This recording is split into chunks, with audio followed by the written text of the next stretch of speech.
అనకాపల్లి జిల్లాలో తీవ్ర విషాదం జరిగింది. కైలాసపట్నంలో బాణసంచా తయారీ కేంద్రంలో భారీ పేలుడు సంభవించడంతో 7గురు మృతి చెందారు. ఈ ఘటనలో మరో 6గురికి తీవ్ర గాయాలయ్యాయి. గాయపడిన వారిలో 2 పరిస్థితి విషమంగా ఉంది. ఘటనా స్థలంలో సహాయక చర్యలు కొనసాగుతున్నాయి. బాధితుల్లో తూర్పుగోదావరి జిల్లా సామర్లకోటకు చెందిన వారు ఎక్కువ మంది ఉన్నట్లు తెలుస్తోంది.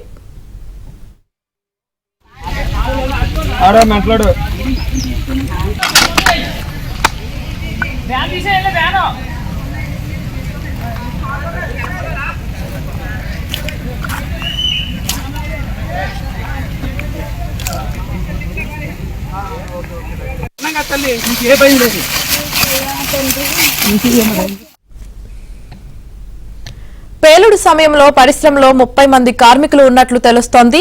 ఈ ఘటనపై కలెక్టర్ విజయ్ కృష్ణన్ విచారణకు ఆదేశించారు.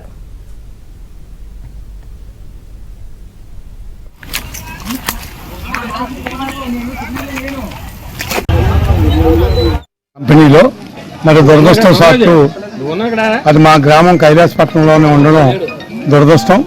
చాలా మంది మరణించినట్టు ఇంకా పూర్తిగా సమాచారాలు మాకు అందలేదు.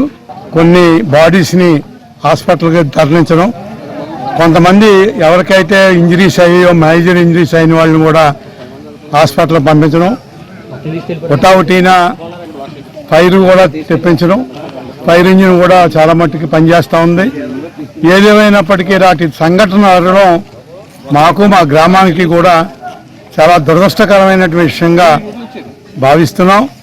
సరే, ఈరోజు మనకి కోటవట మండలం కైలాసపట్నంలో ఉన్నటువంటి ఫైర్ క్రాకర్స్ మ్యానుఫ్యాక్చర్ అనే ఫ్యాక్టరీ ఒకటి మనకి ఫైర్ ఏం జరిగిందని చెప్పేసి మన స్టేషన్కి ఫోన్ చేసి చెప్పడం వల్ల మన ఒకటోట వెహికల్తో స్టాఫ్ సిబ్బందితో కూడా వచ్చేసరికి ఆటోమేటిక్గా చాలా వరకు ఇది బ్లాస్ట్ అయిపోయి కొంతమంది చనిపోవడం జరిగింది, కొంతమంది గాయపడ్డారు. గాయపడిన వారిని అంబులెన్స్లోనే సంబంధిత నర్సీపట్నం ఏరియా హాస్పిటల్ తీసుకెళ్లడం జరిగిందట. మాకు అన్ని సమాచారం ప్రకారంగా మేము మీకు ఎవరో తెలియపరచడం అయింది. మిగతా సమాచారం తర్వాత మనకి మేము తెలియపరుస్తాం. అంతలాగా చనిపోయిన వారు అయితే ఒక 5-6 మంది అని చెప్తున్నారు. ఒక 4 కాలిపోయితే తెలిసింది. వాళ్ళన్నీ కూడా అంబులెన్స్ తీసుకెళ్ళడం జరిగింది. తర్వాత ఏంటంటే ఇక్కడ టోటల్ వర్కర్స్ అయితే 15 మంది వర్కర్స్ పనిచేస్తున్నట్టు వాళ్ళకి సమాచారం తెలియపరచడం అయింది.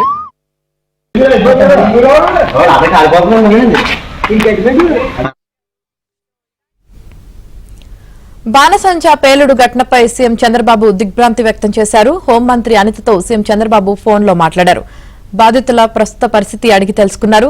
గాయపడిన వారికి మెరుగైన వైద్యం అందించాలని సూచించారు. కాసేపట్లో బాధితులను హోంమంత్రి అనిత పరామర్శించనున్నారు.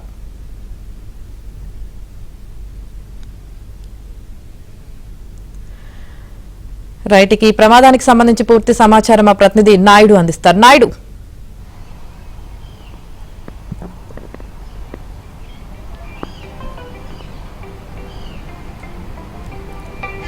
వినిపిస్తుందా?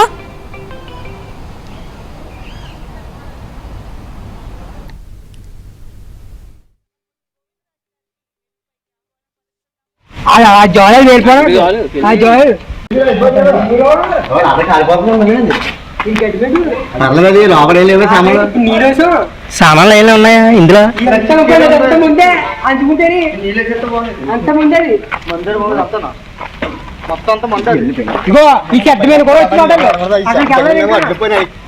నాకు గుండెకి తారలే బాబు ఎంతమంది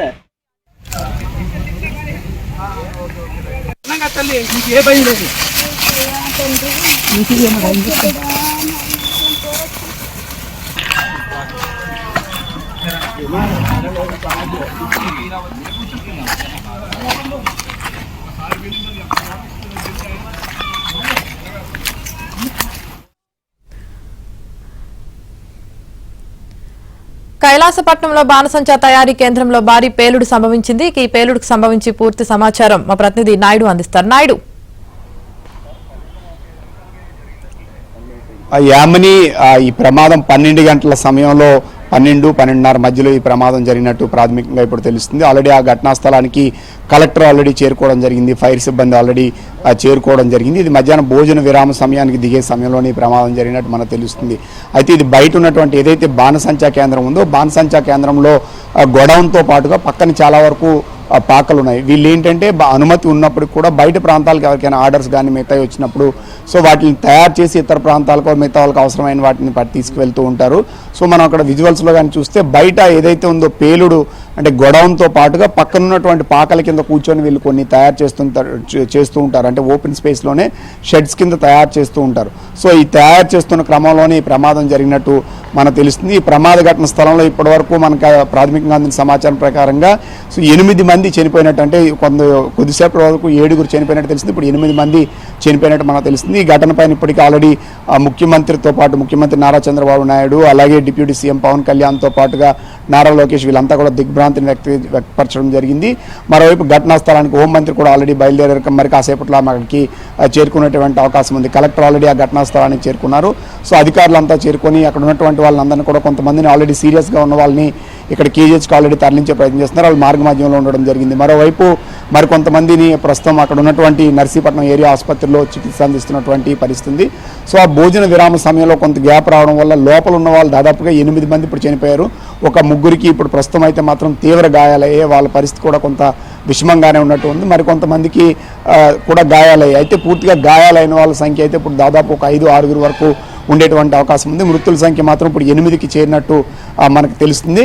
సో చనిపోయినటువంటి వాళ్ళు ఇప్పుడు మనకు ప్రాథమికంగా అందిన సమాచారం ప్రకారంగా కానీ మనం చూసుకుంటే మొత్తం 8 మంది చనిపోయినట్టు తెలుస్తుంది. అయితే ఈ బాణసంచా ఏంటంటే సాధారణంగా పాస్పరస్ పేలుంటుందనేది భావిస్తున్నారు. ఎందుకంటే టెంపరేచర్స్ ఒకసారిగా పెరుగుతున్నాయి. ఈ సమయంలో కొంత వీటిని బయటను ఎండబెట్టిన క్రమంలోనే ఒకసారికి ప్రమాదం జరిగిందనేది ప్రాథమికంగా అందిన సమాచారం. అయితే పూర్తిగా అంటే మానవ తప్పిదం వల్ల జరిగిందా, అనుకోకుండా జరిగిందా అనే విషయాలపైన ప్రస్తుతం కలెక్టర్ అక్కడ నేరుగా ఉండి సో ఆ వివరాలను అయితే ఆల్రెడీ సేకరిస్తున్నారు. ఇప్పుడు మరణించిన వ్యక్తులకు సంబంధించినటువంటి ప్రాథమిక సమాచారం ప్రకారం మనకు తెలిసింది దాడి రామలక్ష్మి అనే 42 సంవత్సరాలు, అలాగే పూరం పాపాని 35 సంవత్సరాలు, గుంపుని వేణు, అలాగే సేనాపతి బాబురావు 65 సంవత్సరాలు, మనోహర్ విశాఖపట్నానికి చెందిన ఆయన, అలాగే దేవర నిర్మల, అప్పికొండ తాతబాబు, సంగరి గోవిందు వీళ్ళు 8 మంది ప్రస్తుతం చనిపోయినట్టు వీళ్ళ పేర్లు కూడా సమాచారం మనకు తెలుస్తుంది. అధికారికంగా మరి కాసేపట్లో కలెక్టర్ కూడా దీని మీద ఆల్రెడీ అక్కడ మాట్లాడేటువంటి అవకాశం అయితే కనిపిస్తుంది. అయితే ఈ ప్రమాద ఎలా జరిగింది ఏంటి అనే విషయాలపైన ప్రస్తుతం అయితే ఆరా తీస్తున్నారు.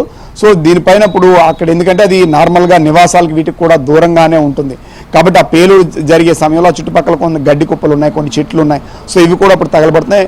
సో వాటిని అన్నింటినీ కూడా పూర్తి స్థాయిలో ఫైర్ సిబ్బంది వీళ్ళు అదుపు చేయడం జరిగింది. మరి కొంతమంది మృతదేహాలు అయితే సో శరీర భాగాలు కూడా విడివిడి భాగాలుగా విడిపడిపోయినటువంటి పరిస్థితి, భయానకరమైనటువంటి దృశ్యాలని కూడా అక్కడికి వెళ్ళిన వాళ్ళకి అసలు చూసే వాళ్ళకి ఏంటంటే పూర్తి స్థాయిలో మనం అది చూసి సో కొంతమంది అయితే అసలు భయపడినటువంటి పరిస్థితి. ఎందుకంటే ఒక్కసారిగా పేలినటువంటి పేలుడికి శరీర భాగాలు తునాతునకలయ్యాయి. కొంతమందికి శరీరం అంతా కూడా రక్తమయమయ్యి వాళ్ళు తట్టుకోలేనటువంటి పరిస్థితిలో ఉన్నటువంటి వాళ్ళు ఉన్నారు. కొంతమంది బయట ఉన్న వాళ్ళకి మాత్రం సో ఆ పేలుడు తాకిడికి పాక్షికంగా కావడం, మరి కొంతమందికి అక్కడ పేలుడు తాకిడికి రాళ్ళు అలాగే ఇవి పడి దెబ్బలు తగిలినటువంటి వాళ్ళు కూడా ఉన్నటువంటి పరిస్థితి. ఆ సమయంలో ఒక 30 మంది వరకు ఉన్నారనేది తెలుస్తుంది. అయితే లోపల ఎంతమంది ఉన్నారు, బయట ఎంతమంది ఉన్నారనే విషయం పైన మరి కాసేపట్లో కలెక్టర్ మిగతా వాళ్ళు కూడా ప్రాథమిక వివరాలు ఇచ్చేటువంటి అవకాశం ఉంది. ఇప్పుడు దీన్ని రాష్ట్ర ప్రభుత్వం కూడా ఆల్రెడీ నేరుగా అక్కడ అధికారులను వీళ్ళందరినీ అప్రమత్తం చేసి ఘటనా స్థలానికి చేరుకోవాలని చెప్పడం జరిగింది. ఘటనా స్థలానికి ఆల్రెడీ జిల్లా కలెక్టర్తో పాటు మిగతా అధికారులంతా కూడా చేరుకున్నారు. సో వాళ్ళకి మెరుగైన వైద్యం అందించాలని చెప్పి ఇప్పటికే అటు ముఖ్యమంత్రి, డిప్యూటీ సీఎంతో పాటు ప్రతి ఒక్కరు కూడా ఆదేశాలు జారీ చేసినటువంటి పరిస్థితి అయితే మనకు కనిపిస్తుంది.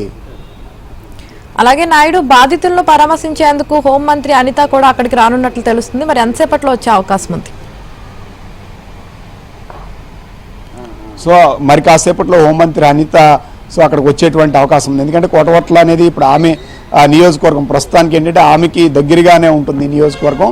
సో కాబట్టి కోటవట్ల నియోజకవర్గంలోని ప్రమాదం జరిగింది కాబట్టి ఆవిడ మరి కాసేపట్లోనే ఆ ఘటనా స్థలానికి కూడా చేరుకునేటువంటి అవకాశం ఉంది. ఇప్పటికే జిల్లా కలెక్టర్ కావచ్చు, ఆర్డీఓ వీళ్ళంతా ఘటనా స్థలానికి చేరుకున్నారు. ఇటు మరి కొంతమంది అధికారులు, డిప్యూటీ కలెక్టర్, జాయింట్ కలెక్టర్ వీళ్ళంతా కూడా ఆసుపత్రిలో ఉండి వాళ్ళకి మెరుగైన వైద్యం మిగతా ఏర్పాట్లను కూడా పర్యవేక్షిస్తున్నటువంటి పరిస్థితి అయితే ఉంది.